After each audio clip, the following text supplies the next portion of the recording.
Mesdames et messieurs, au cœur de la nuit de Crimée, une scène d'une ironie implacable s'est jouée. Le gardien s'est consumé sous les yeux de ce qu'il devait protéger. À 2h48 du matin, dans la baie de Kazachia, l'obscurité glaciale est déchirée par une vision presque poétique de destruction, un navire de lutte anti-sabotage de type Grashono-class Patrol Boat, évalué à plusieurs millions de dollars. Gît en crachant une fumée noire épaisse, incapable d'accomplir ça. Mission première. À plusieurs kilomètres de là, sous le regard méthodique des unités spéciales ukrainiennes, les écrans tactiques affichent des cibles soigneusement sélectionnées, parmi lesquelles deux géants amphibies, Yamal et Azov, mastodontes capables de transporter une puissance blindée considérable, déjà endommagés par des frappes antérieures et à peine remis en état, exposés une nouvelle fois à une attaque calculée. Autour d'eux, d'autres objectifs critiques apparaissent, un navire. Secondaire, une station radar côtière balayant la nuit avec une insistance presque désespérée, et un dépôt de carburant essentiel au fonctionnement de la flotte, véritable cœur logistique de l'ensemble naval.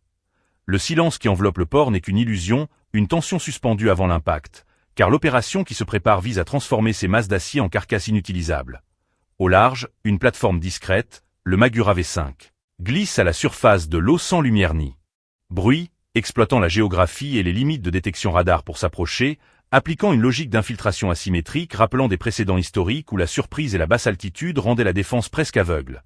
Puis, en quelques secondes, cette plateforme libère une première vague de micro-drones de type FPV drone, de petites unités rapides, armées et destinées à frapper avec précision les nœuds critiques comme les radars ou les systèmes de défense, chacune coûtant une fraction dérisoire face aux équipements qu'elle vise, illustrant un contraste frappant entre moyens engagés et effets produits.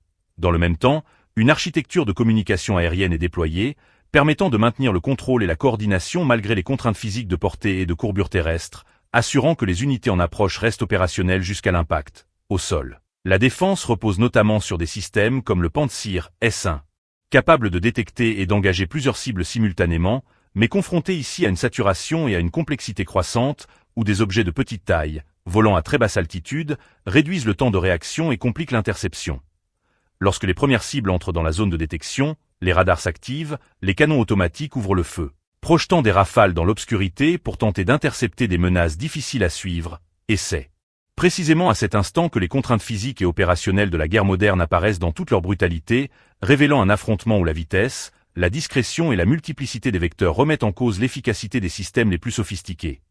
Ainsi, cette séquence nocturne ne se limite pas à un simple engagement, mais incarne une transformation profonde du champ de bataille, où des plateformes légères, coordonnées et adaptatives parviennent à défier des structures lourdes, coûteuses et complexes, redéfinissant l'équilibre entre attaque et défense dans un environnement saturé et incertain. Voici le paradoxe absolu d'un champ de bataille où la puissance brute devient inutile face à l'agilité invisible, où tenter d'abattre un essaim de drone en plastique filant à 160 km/h avec de l'artillerie lourde revient à écraser une mouche avec une masse inefficace, disproportionnée, condamnée à l'échec, les missiles d'interception deviennent inutiles, leur portée réduite à l'intérieur même de leur seuil minimal d'engagement. Tandis que les canons de 30 mm accusent un retard constant face aux virages brusques exécutés par des drones pilotés à distance depuis Kiev par les opérateurs de l'unité Alpha du service de sécurité ukrainien, et dans cette confrontation condensée en 6 secondes d'une intensité extrême, à la 246e seconde et 38 centièmes, le drone Wild Hornet numéro 1 perce la défense métallique, se faufile avec précision et frappe directement le cœur de l'antenne radar montée sur le toit d'un char.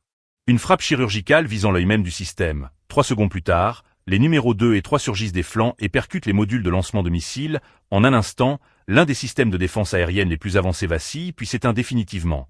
Crachant des flammes dans la nuit, le premier bouclier, le plus solide, vient de tomber, et sans laisser le temps à l'ennemi de réagir, la seconde phase s'enclenche. Une mission baptisée Aveugler puis Réduire au silence, ciblant le complexe radar côtier MR10M1, alors en pleine activité, balayant ciel et mer à la recherche de menaces conçues pour être grandes et visibles, incapable de détecter un fragment sombre volant à 4,5 mètres au-dessus de l'eau, infiltré depuis 2,4 km dans son angle mort. Comme si un miroir panoramique à 270 degrés laissait une faille de 90 degrés exploitée avec précision, une logique qui rappelle les doctrines employées par Israeli Air Force face aux systèmes adverses, neutraliser les coûts avant de frapper, et à 2h47 du matin, un signal étrange apparaît, trop tard, car à la 247e seconde et 12 centièmes, le 4e drone frappe l'antenne, vaporisant le module de réception sous la pression de l'explosion, transformant l'œil du dispositif en métal calciné, mais l'opération ne s'arrête pas là, immédiatement. Un 5e drone FPV s'abat sur le réseau Delphin, véritable système nerveux central de la flotte de la mer Noire, et lorsque ce lien disparaît, la coordination s'effondre, les navires ne communiquent plus, les ordres ne circulent plus, le commandement devient aveugle et muet, déclenchant un effet domino jusque dans les unités stationnées à Novorossiysk, révélant une méthode froide et méthodique, couper les communications et l'électricité avant d'ouvrir la porte. Et c'est précisément à cet instant que commence la phase la plus dangereuse. À la 247e seconde et 55 centièmes, le navire anti-sabotage Project 21 1980 Grachonok entre en action, conçu pour traquer ses menaces, équipé de sonars, de radars courte portée et d'un canon multitube, dernier rempart entre les drones ukrainiens et les cibles majeures, mais son commandant comprend l'essentiel, tirer sur chaque drone serait une erreur, car la véritable cible est ailleurs. Tous les capteurs se tournent vers le navire de soutien Magura. Ancré au large, élément clé du dispositif, non pas un simple transport mais le relais unique du signal Starlink reliant le centre de contrôle à l'essaimentier, une véritable ligne de vie, et la logique devient limpide, détruire ce relais et toute la chaîne de commandement disparaît instantanément, transformant les drones en objets inertes condamnés à sombrer, révélant ainsi que dans cette guerre, la victoire ne dépend plus du nombre de projectiles tirés, mais de la capacité à identifier et frapper le point vital qui maintient tout le système en vie. En quelques secondes d'erreur humaine, une bataille entière bascule au bord du gouffre. Ce pari du tout ou rien rappelle les duels électroniques suffocants du Cachemire entre l'Inde et le Pakistan, où la destruction d'un seul appareil d'alerte avancé peut rendre aveugle et muette toute une flotte aérienne moderne. Ici, la scène se répète en mer. Au moment décisif, à 2h48 du matin, le navire russe de lutte contre le sabotage verrouille sa cible sur le bâtiment Murat, son système de missiles prêt à frapper. Si ce tir est déclenché, une large part des chances de succès de l'opération ukrainienne s'évapore instantanément. Pourtant, sur cette ligne fragile entre victoire et défaite,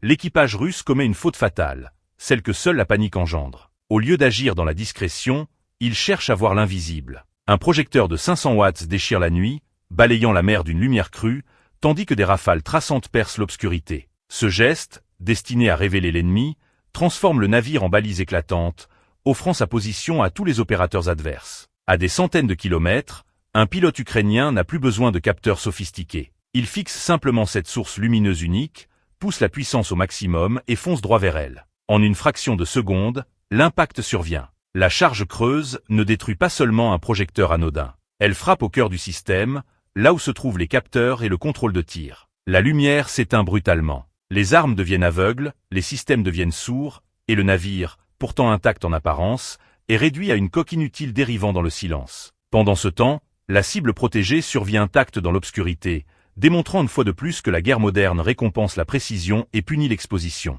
Mais la confrontation ne s'arrête pas là. Les dernières unités offensives entrent en scène, plus lourdes, plus létales, glissant à la surface de l'eau comme une menace invisible. Face à cette situation critique, le commandement russe réagit sans attendre. La perte soudaine de capteurs, l'effondrement des communications, les signaux de destruction suffisent à déclencher l'alerte maximale. À 2h49 du matin, une décision radicale est prise. Saturer l'espace électromagnétique. Une onde de brouillage massive est déployée, une tentative désespérée d'étouffer toute liaison entre les opérateurs et leurs machines. Sur les écrans à Kiev, les signaux vacillent, les images se dégradent, le temps semble suspendu. Pendant un instant interminable, tout laisse croire que cette force invisible va anéantir une opération entière. Et c'est précisément dans cet instant, suspendu entre maîtrise technologique et chaos total, que se joue le véritable visage de la guerre contemporaine.